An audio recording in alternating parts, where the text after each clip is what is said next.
Good afternoon, everyone. Today I'm joined by Dr. Beach, the Secretary of Department of Health, Catherine Morgan. We also have with me Gary Swain, who's the Deputy Secretary for Transport and Infrastructure. And once we finish the COVID address, there is an update, an urgent update that I need to provide in terms of the Tasman Highway near Orford and some planning that's going on there that will have a disruption on East Coast travel later this week. Now, over the past 24 hours, Tasmania's public health authorities have continued to obviously manage what's been going on in Victoria very closely. There are now, this is a little bit of a moving feast, but now 23 active cases of COVID-19 in Victoria, with 15 of those linked to the current outbreak. In response, Tasmania's Public Health Service has declared a number of premises and a local government area as high risk, and these can be found on the Tasmania coronavirus website. Travellers intending to enter Tasmania who are at any of the identified high-risk premises, and I would urge people to check the website. There are a number of high-risk premises that have been added during the course of the day. Check for those premises, but also the Whittlesea local government area, which was designated last night, as well as high risk. Travellers will not be permitted to enter Tasmania unless approved as an essential traveller from those areas or premises. Travellers currently in Tasmania who are in Victoria on or since Thursday the 6th of May are asked to check the list of high-risk premises, and anyone who has spent time at any of the sites at the specified dates and times listed should self-isolate immediately and call the Public Health Hotline for further advice. Victorian health authorities have also advised that one of the COVID-19 confirmed cases attended an AFL game at the MCG on Sunday. Anyone who attended the game was seated in Zone 4, Level 1 of the Great Southern Stand, with a bay between M1 and M16 on their match ticket should self-isolate immediately and contact the Public Health Hotline for further advice. And if anyone now in Tasmania attended that game, they should monitor themselves for symptoms, and if they develop any cold or flu-like symptoms, they should self-isolate and contact the Public Health Hotline immediately. Likewise, if you've not visited any of the high-risk locations listed but have been in Victoria generally and develop any symptoms of COVID-19, please contact the Public Health Hotline to book a test. We also ask that people remain aware that the situation in Victoria is generating a lot of calls to our Public Health Hotline.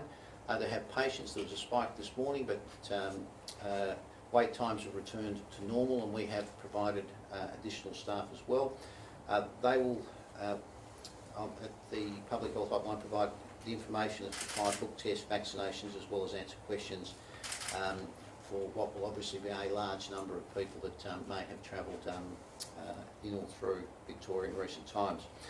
We'll continue to monitor the situation in Victoria closely and respond proactively, as we have always done. I'd make the point that Victoria are obviously monitoring this on an hour-by-hour, day-by-day basis. Should they decide to take further action, as has occurred at other times when other states have put in broader lockdowns, then Public Health will assess, Tasmanian Public Health will assess that situation and make recommendations in terms of what we should do here. We're not at that point as yet, but should there be a need to take further action, then we will act very quickly based on public health advice. I also want to provide today just a very quick update on vaccinations and make the point, and I want to lean into this quite heavily. The Victorian situation, I think, is a very clear signal to get vaccinated. We've done very well in Tasmania, and in fact at the moment I can report that more than 101,000 Tasmanians, or over 23% of Tasmanians 16 years and over, that's in the group of the vaccines available to, have now received their first dose of the COVID-19 vaccine, and some 22,000 or thereabouts Tasmanians have had their second dose as well. So Tasmanians are responding, they are getting the jab, but if ever you wanted a wake-up call as to why it's important to get vaccinated, I think what we're seeing occur in Victoria right now is exactly the reason why. Now, importantly, the vaccination program is ramping up with increased doses of Pfizer being made available, and we will have available to us just south of 25,000 jabs each week available, 24,600 available each week. Importantly, with Pfizer, as has been reported recently, being able to be stored for around a month at 2 to 8 degrees instead of only 5 days. This will make the rollout easier as well in terms of ensuring that Pfizer is more easily transported. Now, importantly, we've got Pfizer clinics at Swansea, Flinders Island, Cape Barren Island and King Island, as well as in Smithton on the west coast in coming weeks. And there are obviously the Pfizer clinics that we have already stood up as well. I would urge eligible Tasmanians to make contact, book a vaccination if ever there was a time that a very clear message is being sent that getting vaccinated is a good idea, a sensible idea, and one that, importantly, is going to ensure that we protect ourselves, our families and our community. What's occurring in Victoria is that message loud and clear. So I'll hand over to Dr. Veitch to just chat a little bit more about the Victorian situation, but again I would stress, with Victoria monitoring the situation on an ongoing basis, if they determine that there is a need for broader lockdowns, then we will take advice from Public Health, and if necessary then we will implement further measures but based on Public Health advice. Thank you, Premier. So the Victorian situation is a very good example of how quickly things can change and how important it is that we do take every opportunity we can to get vaccinated when it's presented to us. Victoria had managed a case of coronavirus who had been infected in South Australia and then travelled to Victoria and became infectious in the community in Victoria at the start of this month. It actually appeared that there'd been no onward transmission from that person, and 14 days after that person entered quarantine in Victoria, Tasmania and other jurisdictions were able to take some reassurance, we thought, that the risk associated with that case was over. But unfortunately, there has been some onward transmission from that case once they, probably before they went into quarantine in Victoria, after they left South Australia, before they went into quarantine in Victoria.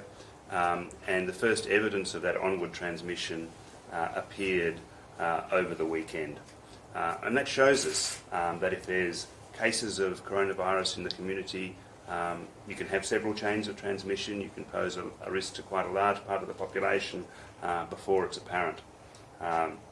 So upon learning of these new cases that were suspected of being related to the case out of South Australia, and they were suspected as being related because they lived in the same local government area, and also there was some signals from the sewage surveillance in Victoria in that area that indicated the possibility of a case in that catchment.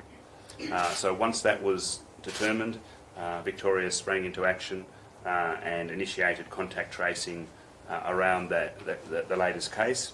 And as you heard from the Premier, 15 cases have been diagnosed really in the last 3 days, and I think we should expect that there will be more cases diagnosed as the contacts of those cases are followed up and tested. It's being principally described as the Whittlesea cluster, and that's because the cases were at first all associated with 3 households in the Whittlesea area. However, there has been some spread beyond that. There have been a couple of episodes of transmission in workplaces related to those cases. But the somewhat good news is that to date, all of the cases that have been diagnosed in Victoria have some sort of link to each other. So there's no truly mystery cases arising. It's not clear what the link is between the South Australian case and the first case in this chain of transmission, but all of the cases to date have been workplace, households and the like clusters. As a consequence of the number of these cases and the mobility of the cases, Victoria has identified a number of locations both in Whittlesea and increasingly over the last couple of days in other parts of Melbourne and a couple in regional Victoria where cases have moved while they've been infectious. And there's really quite a long list of exposure sites on the website, so I would refer anyone who's been in Victoria in the last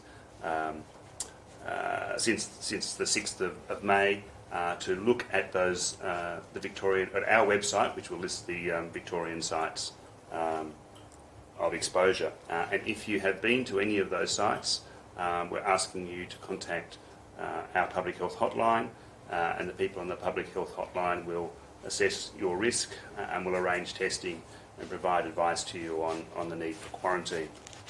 And the Premier noted that the exposure at the MCG, that's a fairly specific location, but albeit there's quite a few thousand people in those bays, but people who are in that particular part of the MCG, we want to get in touch with our public health hotline. They'll probably also be contacted by Victoria in the coming day or so who's tracing those people, and so far we've had 40 people contact our public health hotline to say that they were at the Collingwood versus Port Adelaide game last Sunday night. Public health has been acting on this since Monday, and we've done two main things. First of all, as the exposure sites in Victoria were identified, I've declared those as high-risk premises, and they've been listed on our website. We have sent SMS messages to people every day who are in Tasmania, who've recently been in Victoria, advising them to please check the website and that list of premises, and that if they've been at any of them, to contact the public health hotline. The other consequence of declaring these locations, these premises, as high-risk locations, is that people who wish to enter Tasmania from Victoria have to consider whether they've been at these sites, and people who have been at these sites won't be allowed to enter Tasmania for the time being unless they're accepted by the Deputy State Controller. The other thing that Public Health has done is we've declared Whittlesea as a high-risk area, mainly because of our concern around the middle of the month that there may have been missed cases of transmission in Whittlesea, and some uncertainty as to whether or not that could be giving rise to a community outbreak in the Whittlesea area. So far, as I said, it's encouraging that despite a lot of testing, the cases that are all seem to be quite closely linked to existing cases, but it's still possible that there's some missed cases in the Whittlesea area. So we're asking anybody who is in Tasmania now, who's been in the Whittlesea area since the 6th of May, to arrange a test and to isolate until you get a negative test. I'm sure that the vast majority, and I hope all of those tests will be negative, but it's very important for your own personal reassurance and to ensure that you're not posing a risk to Tasmania to get that test if you've been in Whittlesea since the 6th of May. Also, because of the declaration of Whittlesea as a high-risk area, people who have been in the Whittlesea local government area, which is a wedge of outer northern Melbourne, will not be allowed to enter Tasmania unless they're accepted by the Deputy State Controller. So I might just leave it there and pass over to Catherine Morgan-Wicks, the Departmental Secretary, and I'll take questions later. Thank you, Mark. Today, the Department of Health's clear message to the Tasmanian community is do not wait, vaccinate. If you are aged over 50, do not wait, book in for a vaccination. If you are aged under 50, so our 16 to 49 year age group, and have a medical condition, do not wait, vaccinate. And as Mark and the Premier have mentioned, outbreaks do not wait. Vaccination is your best protection.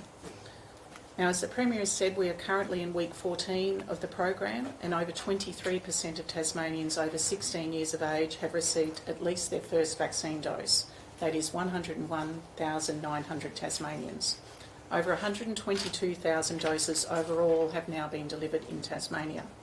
In terms of a more detailed breakdown of the doses that have been delivered across our different settings, we have delivered over 60,000 doses in state clinics, almost 10,000 have been delivered in aged care, and almost 52,000 have been delivered by our GPs.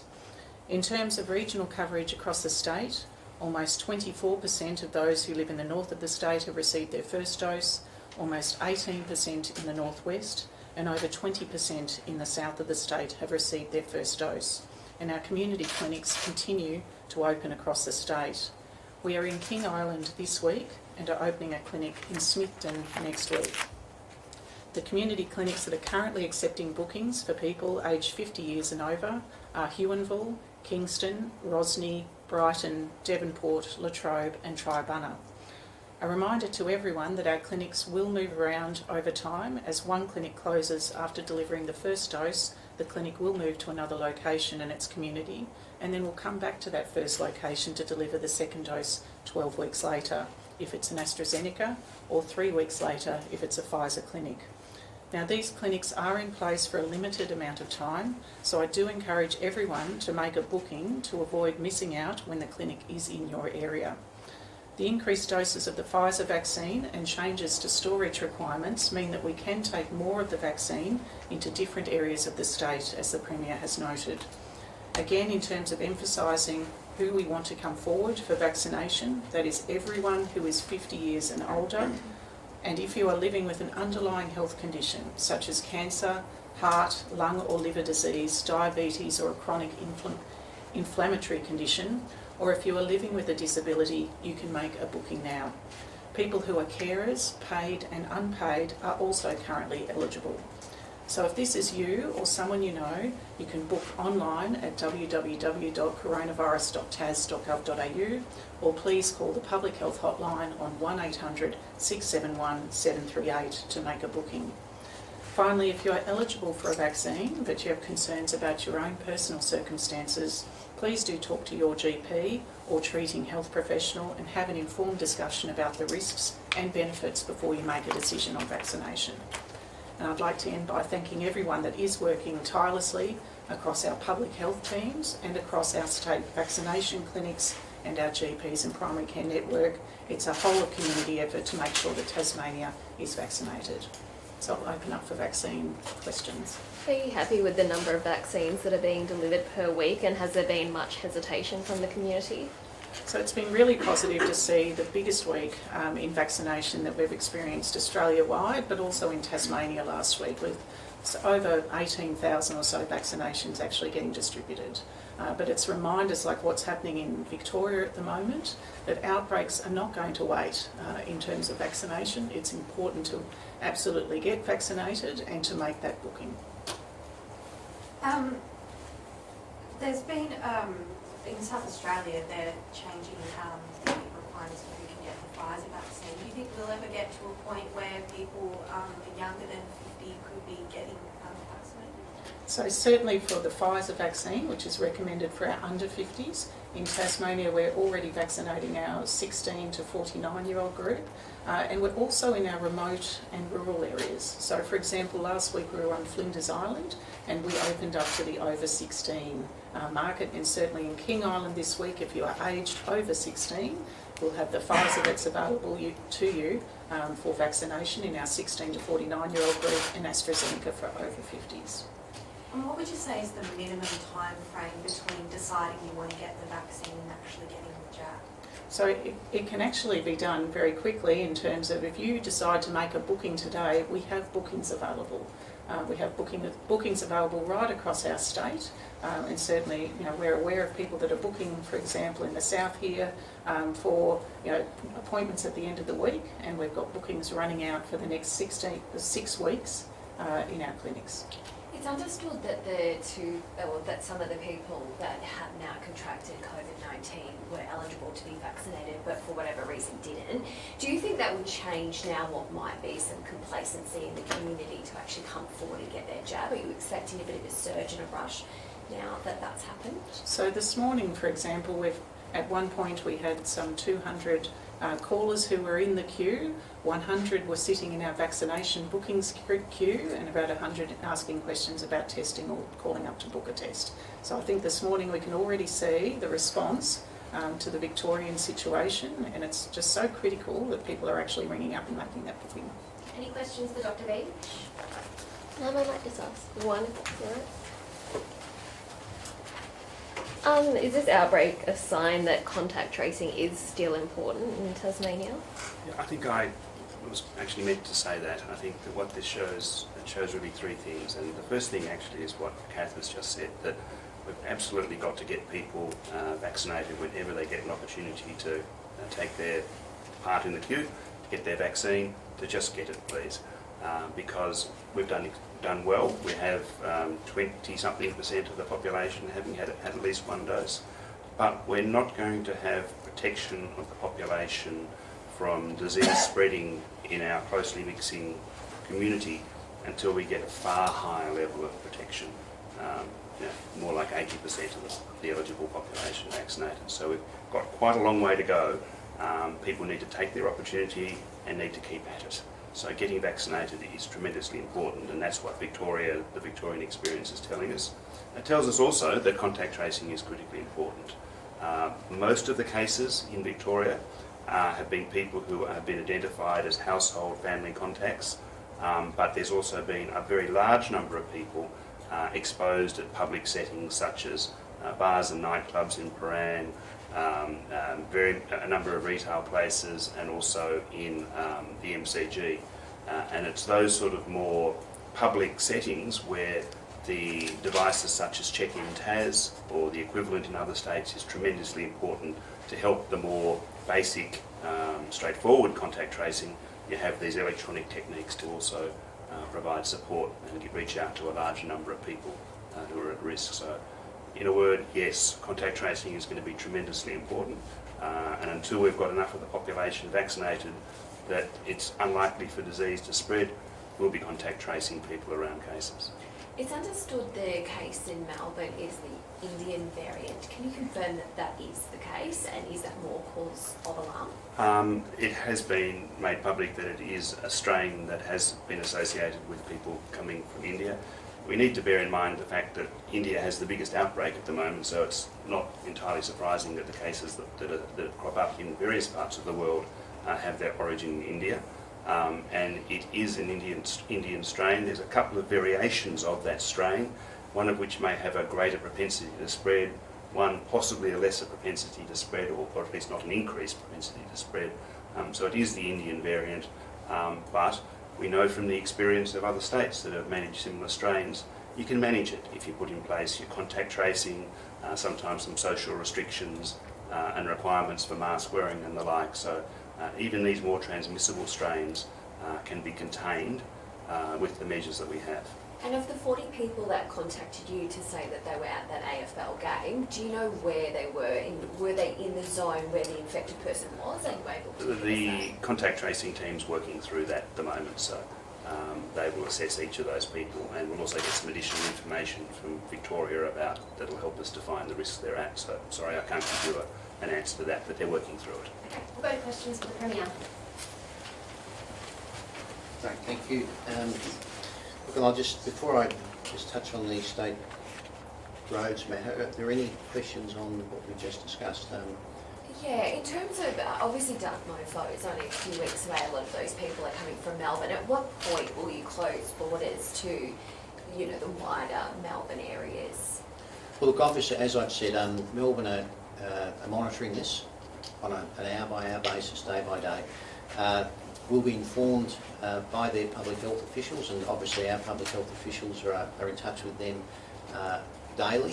And should they make the decision that they do have a wider community transmission in Victoria, then obviously, depending on what lockdowns they might put in place, then our public health officials will determine what's right for Tasmania. I would hope that the contact tracers can get on top of this and get on top of it quickly, and that we don't have widespread community transmission in Victoria. But as I've said, if public health advice is that we should restrict other parts of Victoria or other parts of Melbourne, or close the borders completely to Victoria, then we would do so if that advice was provided. But I'd just make the point, and just touching on the matter that the Health Secretary touched on, it is so important right now for Tasmanians to vaccinate. Don't hesitate, don't wait, vaccinate. It is important. We've done such a fantastic job here. We've led the country in terms of the percentage of our population that we have been able to vaccinate to this point in time. We have doses available. Turn up, get the jab, protect yourself, protect your community, protect the state. It's really important. Now, in terms of the other matter that I need to touch on today, I'm advised that the Department of State Growth has been monitoring the stability of rocks above the Tasman Highway at Paradise Gorge near Orford. And they've received expert advice that there is a need to work swiftly to remove rock to manage the risk of a major rock fall. While the advice is that the road is currently safe to travel on today, there is a need to commence work swiftly with adverse weather and frost forecast for this coming weekend. This means that the road will be closed from 11:55 p.m. this Friday, the 28th of May. Works will then start to protect the road from falling rocks, and the rocks will then be removed. The site of the road closure is around 1.5 kilometres from Orford if travelling from Hobart, and will impact traffic in both directions. This work, I'm advised, will be complex, and unfortunately it will mean a closure of several weeks. While I know this will have an impact on many in the community, people's safety must absolutely be always put first. An alternate route to the east coast is available via the Midland Highway and Lake Leak Road. However, this journey will be longer, obviously, than the direct route via Tasman Highway, and road users will need to plan ahead. Motorists could also use Willangta Road, which is having additional safety works undertaken today, but they'll need to drive to conditions as that is a gravel road. And this road is not suitable for heavy vehicles. The Department of State Growth is writing to all residents, schools, emergency services, transport companies, organisations and businesses in the region to advise them of the situation and the details on the timetable for the government's work to safely remove the dangerous material and how they will be kept informed. Significant planning is underway to ensure that emergency services solutions are in place and available with the road closed for such an extended period of time.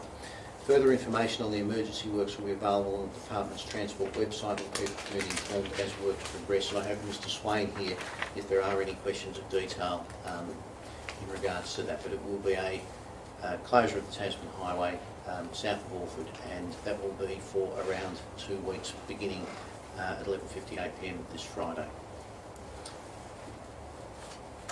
Questions? To the Premier. Why are the state and federal government having so much trouble spending $25 million on fixing congestion in Hobart? Well, that $25 million is there for infrastructure investment, not for planning work, and that's clearly specified in the city deal. But importantly, the work on the Northern Transport Corridor, you'd be aware that there's already been a mode of transport study that's been released, which has provided details in both regards to both light rail, trackless trams, and also more rapid buses. Right now, underway is the review in terms of the pavement structure. The engineering work's underway, and that's expected to be available around August. Now, once we have that advice to hand, then in terms of the mode of transport on that corridor, an informed decision can be made. What concrete actions will arise out of yesterday's meeting on health? Well, could I just say, that was one of the most positive meetings that I have attended. And in fact, the feedback that I received from the CEOs of the private hospitals that were there as well, they were very pleased to have had the opportunity to engage. What we're looking to do, obviously, in terms of working with the private hospital sector, is to look at what opportunities there are to free up beds in their sector, to better manage patients. Importantly, the key aim is to ensure that we can provide the health services that Tasmanians need sooner. Is there a reason why we haven't had a meeting like this sooner? Well, in terms of meetings with our private hospitals, they are engaged regularly. For example, in Hobart we have a co-located private hospital with the Royal. And so on an individual hospital basis, those discussions take place. But my understanding is that this is the first time that we've had all of the CEOs of both our public and private hospitals in the room at the one time. And I'd have to say I thought it was a very good meeting, and I'm expecting that over the next couple of weeks that we will be provided back with expressions of interest in terms of what they believe is possible, and then we'll move to put in place what arrangements we can by June 30. Last one. It's been revealed in Senate estimates today that taxpayers paid for Jonathan Dunningham's defence against claims of defamation made by Sarah Hanson-Young. Was that a worthwhile spend of taxpayers' funds? Well, that's a matter for the federal government, not the state government. Do you know why Tanya Dennison quit the Liberal Party? Has she had any contact with you? She's had no contact with me. That's a matter from Ms Dennison. Do we have a problem with racism in Tasmania in the light of the banners that have gone up or the posters that have gone up around town? Look, I'd say broadly speaking we don't. But when you see this sort of vile messaging bubble to the surface, it concerns a lot of Tasmanians. And I think yesterday the comments, in fact I think they were in an article that you wrote, David, from many in the community, they are quite concerned by this, as I am as well. There is no place for that sort of messaging in this state. Thanks, Are the police properly resourced to follow up on it? Are they the appropriate body, or is this something the Anti-Discrimination Commissioner needs to be looking at? Well, I think it's a combination of both. And again, the police will act on complaints, but the Anti-Discrimination Commissioner obviously has a role, as does local government as well. But in terms of this, I think the message very clearly to the people that would put those posters up, express those sorts of ideas is that Tasmania doesn't want to see any of this. Tasmanians aren't prepared to accept this sort of vile messaging. Can we just ask about the type of work that's being done to remove the rocks? Of course. Sure, thank you. Look, we're still working through that, so we're working through the different methodologies. This is very recent information, came out of a drone inspection, which then caused us to get some more advice. It's a very unusual situation. We're looking at this point at using airbags to leverage the rocks off the rock face and then to drop them down into the road, and just looking at how we might protect the road for that impact, but we're still working through the different possibilities. Our key thing will be how quickly we can get the work done, so there'll be the safety of the works and the speed at which we can remove the rocks so we can reopen the road for the community. How many rocks are there and how large are they and how high up off the road surface? We're working through that too. So there was a rock that has been cabled back into the cliff. That's why we sent the drone up. It's actually not that rock, it's some adjacent rock to it. The rock is sitting on what looks to be some rubble, which we weren't aware of before. So when we take the first body of rock off, it may actually loosen other rock, which we then have to drop onto the road. I think the first column is about 60 tonnes of rock, so it's a significant body of rock, and there may be more. And the risk is that this rock could fall onto the road. There is. It's the key rock that we're looking at is on a 20-degree angle, hanging out over the top of the road. And the advice we've got is it's a higher risk of falling in certain weather conditions, including ice or cold temperatures and heavy rainfall, which is what we're heading for this weekend. So it's a unusual situation. We've got very recent information, and it just so happens that the weather conditions that are of concern are occurring this weekend. So. Thanks all. Thank you.